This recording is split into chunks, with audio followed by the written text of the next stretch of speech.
अस्सलाम वालेकुम future doctors. PMDC ने एमडी कैट 2025 का सिलेबस अनाउंस कर दिया। अगर आपको याद हो तो मार्च के अंदर पीएमडीसी ने सिलेबस का ड्राफ्ट प्रेजेंट किया था। अगर हम उस ड्राफ्ट को और अब इस सिलेबस को देखें तो हमें एक अच्छे खासे चेंजेस नज़र आते हैं। लेकिन जहाँ वो चेंजेस को हम देख के परेशान होते हैं तो मेरा ख्याल है हमें परेशान नहीं होना चाहिए बल्कि खुश होना चाहिए, क्योंकि हमारे पास इन चेंजेस के अंदर बहुत सारी अपॉर्चुनिटीज़ हैं। जैसे अगर मैं एक छोटी सी अपॉर्चुनिटी की बात करूँ तो वो ये है, आपको फिजिक्स मुश्किल लगती है, अब फिजिक्स के नंबर ऑफ एमसीक्यूज रिड्यूस हो गए। आपको बायो लगती है कि बायो आपकी स्ट्रांग है, बायो के आपके नंबर ऑफ एमसीक्यूज इंक्रीज हो गए। तो आपको खुश होना चाहिए, अल्लाह का शुक्र अदा करना चाहिए कि जो चीज़ आपको वीक लगती थी अब आपके पास उसमें नंबर ऑफ एमसीक्यूज कम है, तो आपके पास ज़्यादा चांसेस हैं एमडी कैट को क्रैक करने के लिए। तो मैं आप लोगों के साथ शेयर करूंगा कि ओवरऑल इस सिलेबस में क्या मेजर चेंजेस आई हैं और अब उन चेंजेस के अकॉर्डिंगली आपको किस तरह से तैयारी करनी है। फिजिक्स सेकंड्स के प्लेटफॉर्म से उस्ताद जी जो नया सेशन स्टार्ट कर रहे हैं 13 जून, उसमें उनकी क्या स्ट्रेटेजी होगी और किस तरह से इन चेंजेस को वो साथ लेकर चलेंगे और आपको नए सिलेबस के अकॉर्डिंगली कोर्स कवर करवा रहे होंगे। और फिर जो स्टूडेंट्स प्रीवियस सेशन में थे उन्हें परेशान होने की ज़रूरत नहीं थी, जो चीज़ें उन्होंने नहीं पढ़ी जो न्यू सिलेबस में ऐड हुई इंशाल्लाह वो लोग भी कवर कर रहे होंगे। अगर हम अपने सिलेबस को देखें और अपने प्रीवियस ड्राफ्ट को देखें तो एक चीज़ तो सिमिलर हमें नज़र आ रही है कि total number of MCQs reduce हो चुके हैं। 180 आपके पास एमसीक्यूज़ हैं और 180 एमसीक्यूज़ को सॉल्व करने के लिए जो टाइम है वो 3 आवर्स मीन्स 180 मिनट्स। हर एक एमसीक्यू के लिए 1 मिनट आपके पास है। पेपर बेस आपके पास एमसीक्यू बेस्ड टेस्ट है, इसका मतलब कोई चेंज नहीं है। प्रीवियस ईयर में पेपर बेस होता रहा, इस साल भी पेपर बेस होगा। 55% आपके पास पासिंग मार्क्स है मिनिमम अगर आप लोगों ने एमबीबीएस में एडमिशन लेना है, और अगर आप लोग बीडीएस में लेना चाहते हैं डेंटल कॉलेजेस में तो फिर आपके लिए पासिंग मार्क्स जो है 50% रिक्वायर्ड है। किसी भी तरह की नेगेटिव मार्किंग आपके पास टेस्ट में नहीं है। तो ये तो आपको ओवरऑल एक स्ट्रक्चर नज़र आया जो कि ड्राफ्ट के अकॉर्डिंगली सेम है, लेकिन जो बड़ा चेंज नज़र आया वो यहाँ पर है कि बायो की ओवरऑल परसेंटेज इंक्रीज हो गई। 45% अब आपके पास टेस्ट का हिस्सा बायो में से आएगा, 81 एमसीक्यूज।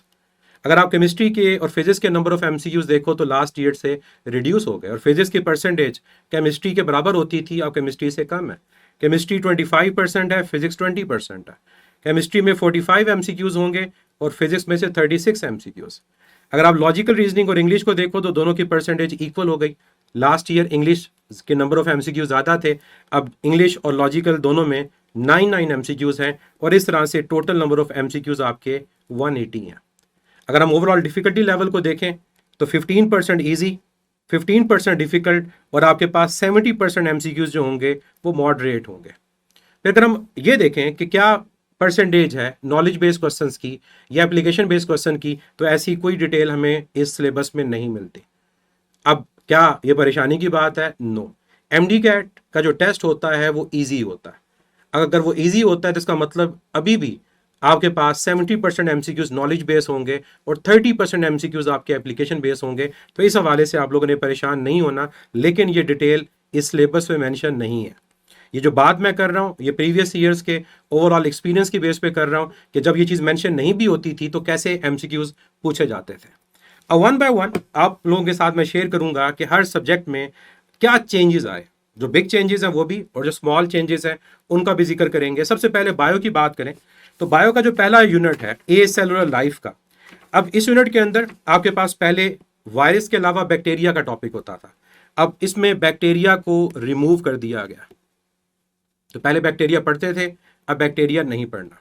अगर बायो एनर्जेटिक्स को देखा जाए, रेस्पिरेशन के अलावा फोटोसिंथेसिस का टॉपिक था, फोटोसिंथेसिस के टॉपिक को रिमूव कर दिया गया। तो पहले दोनों यूनिट्स के अंदर एक एक टॉपिक आपको नजर आ रहा है कि रिमूव कर दिया गया।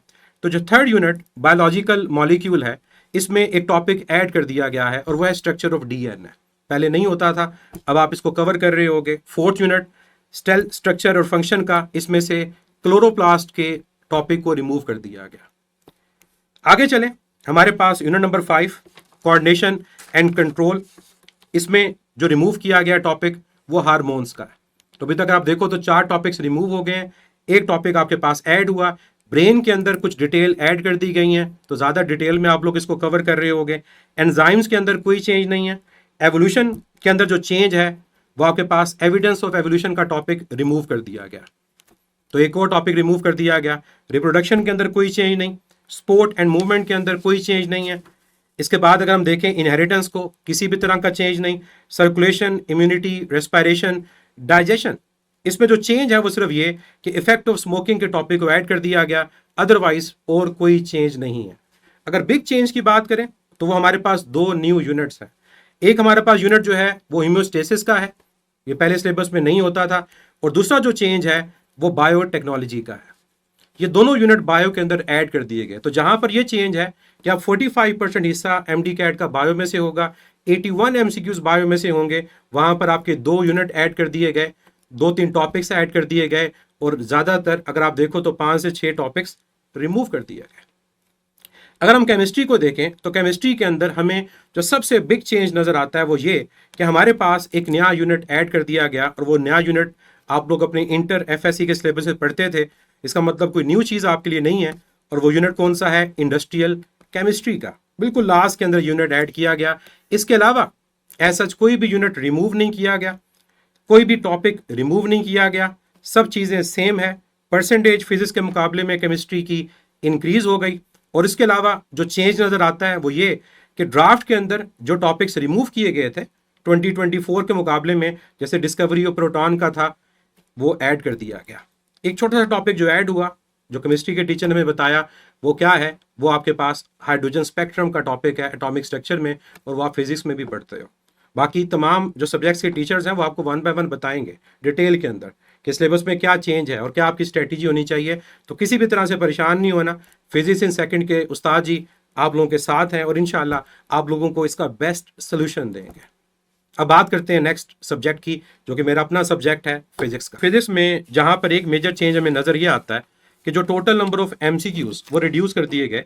इसके साथ ही साथ हमें यह नजर आता है कि यूनिट 3 ऐड कर दिए गए। अब ये यूनिट कौन कौन से हैं? सबसे पहले हम देखें तो वेक्टर्स और इक्विलिब्रियम का जो यूनिट है उसको ऐड कर दिया गया, लेकिन पूरा यूनिट ऐड नहीं हुआ। जो फिजिक्स में आप इंटर में पढ़ते हो सिर्फ टॉपिक्स ऐड हुए, जिसमें वेक्टर्स की एडिशन है बाय रेक्टेंगुलर कंपोनेंट्स। इसके अलावा प्रोडक्ट ऑफ वेक्टर्स है, स्केलर प्रोडक्ट और वेक्टर प्रोडक्ट, ये टॉपिक्स हैं। ऐसा टॉर्क, इक्विलिब्रियम, ये टॉपिक ऐड नहीं हुए। लेकिन हम पहले भी वेक्टर्स को कवर करते हैं ताकि हमारे पास वेक्टर के कॉन्सेप्ट अगर स्ट्रांग हो तो फिजिक्स में बहुत सारे यूनिट के अंदर हमारे वेक्टर्स के रिलेटेड क्वेश्चन इजीली सॉल्व हो जाते हैं। तो पहले भी ये कवर करवाया जाता, लेकिन अब आपके पास ये सिलेबस का हिस्सा बन चुका है। फिर हम फोर्स एंड मोशन को देखें तो फोर्स एंड मोशन में कोई चेंज नहीं है। फिर इसके अलावा नेक्स्ट यूनिट वर्क एनर्जी का कोई चेंज नहीं है।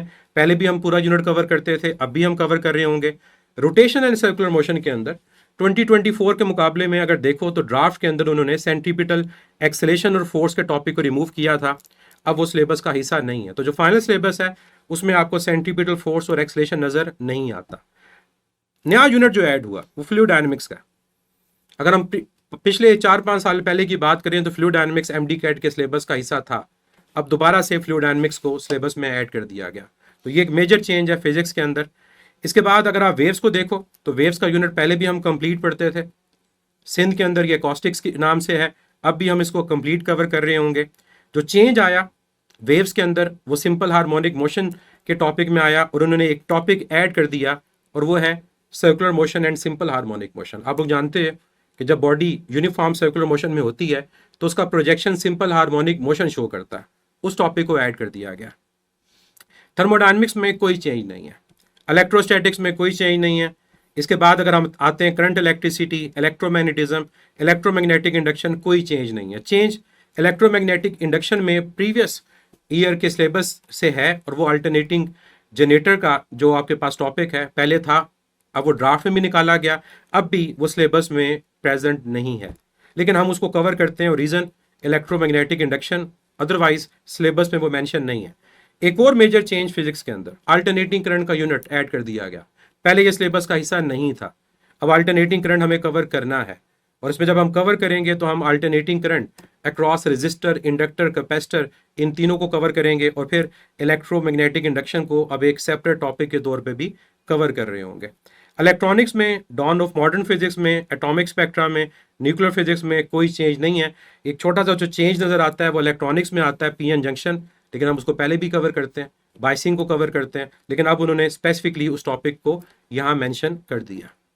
इंग्लिश के अंदर नंबर ऑफ एमसीक्यूज आपके रिड्यूस हो गए, और थोड़ी बहुत जो चेंज आया वो कैबरी के अंदर आया। आपको इंग्लिश के उस्ताद सरफराज इसके बारे में डिटेल में बताएंगे, लेकिन as such number of MCQs reduce होने के अलावा इंग्लिश के अंदर कोई मेजर चेंज नहीं है। लॉजिकल रीजनिंग में जो चेंज है वो ये है कि नंबर ऑफ एमसीक्यूज आपके इंक्रीज हो गए हैं। पहले आपके 6 एमसीक्यूज थे, अब अगर आप देखो तो लॉजिकल रीजनिंग और साथ ही साथ आपके पास इंग्लिश, अब इसकी परसेंटेज इक्वल है, मतलब दोनों इक्वल वेटेज रखते हैं, तो दोनों को इक्वल इंपॉर्टेंस देनी पड़ेगी। कुछ टॉपिक्स जो लॉजिकल रीजनिंग में ऐड हुए मैं उनका जिक्र यहाँ पर कर देता हूँ। लेटर्स एंड सिंबल सीरीज के अंदर जो टॉपिक ऐड हुआ वो मिरर एंड वाटर इमेजेस का टॉपिक ऐड हो गया। लॉजिकल डिडक्शन के अंदर टॉपिक ऐड हुआ है वो ब्लड रिलेशन क्वेश्चन है। तो मतलब ओवरऑल लॉजिकल रीजनिंग में नंबर ऑफ एमसीक्यूज इंक्रीज हो गए, और इसके अलावा जो मैंने 2 टॉपिक्स मेंशन किए मिरर और वाटर इमेजेस का और ब्लड रिलेशन क्वेश्चन, ये ऐड हो गए। अब ये मैंने आपके सामने ओवरऑल जो यूनिफॉर्म एमडी कैट करिकुलम है उसका एक ओवरव्यू दिया कि क्या चेंजेस आपके पास सिलेबस में आए हैं। तो परेशान नहीं होना, फिजिक्स सेकंड्स के प्लेटफॉर्म से 13 जून से नया सेशन स्टार्ट हो रहा है, और अब नए सेशन में हमें एग्जैक्टली पता है कि हमने क्या चीज़ें कवर कर रही हैं, हमारे पास क्या चेंजेस आ चुके हैं, कौन से यूनिट ऐड हो गए। तो हम इस नए सेशन के अंदर इन तमाम नए यूनिट्स को बाकी प्रीवियस यूनिट के साथ कवर करेंगे और भरपूर अंदाज में कवर करेंगे। और जो उड़ान एमडी कैट के स्टूडेंट हैं या यकीन एमडी कैट जो प्रीवियस सेशन के स्टूडेंट हैं वो भी परेशान ना हो, वो भी इन यूनिट्स को कवर कर रहे होंगे। तो इंशाल्लाह जहाँ पर आपके पास चैलेंजेस हैं वहीं पर आपके पास अपॉर्चुनिटीज़ भी हैं। तो आपको जहाँ फिजिक्स मुश्किल लगती थी, अब देखो फिजिक्स के एमसीक्यूज रिड्यूस हो गए, तो इसका मतलब आपके लिए अपॉर्चुनिटी बढ़ गई। बायो आपकी स्ट्रांग होती है मेडिकल में, बायो के एमसीक्यूज फर्दर इंक्रीज हो गए, तो इसका मतलब आपको अल्लाह का शुक्र अदा करना चाहिए कि जो चीज़ आप जिस चीज़ से डर रहे थे और जिस चीज़ को आप अपना वीक एरिया समझ रहे थे, अब आपके पास वो टोटल एक शिफ्ट हो गया उस सब्जेक्ट के अंदर जो आपके लिए स्ट्रांग था। इसका मतलब आप एमडी कैट को एक अच्छे अंदाज में क्रैक कर सकते हो, और इंशाल्लाह आप लोग एमडी कैट को क्रैक भी करोगे और अपने ड्रीम मेडिकल कॉलेज में एडमिशन भी लोगे। मैं वो आपका फिजिक्स का उस्ताद मुदस्सिर ज़िया, और मैं इंतज़ार करूँगा आपका 13 जून के सेशन में, जहाँ पर हम इंशाल्लाह मिलकर एमडी कैट को क्रैक करेंगे। हर एंट्री टेस्ट की प्रेप के लिए फिजिक्स इन सेकंड्स।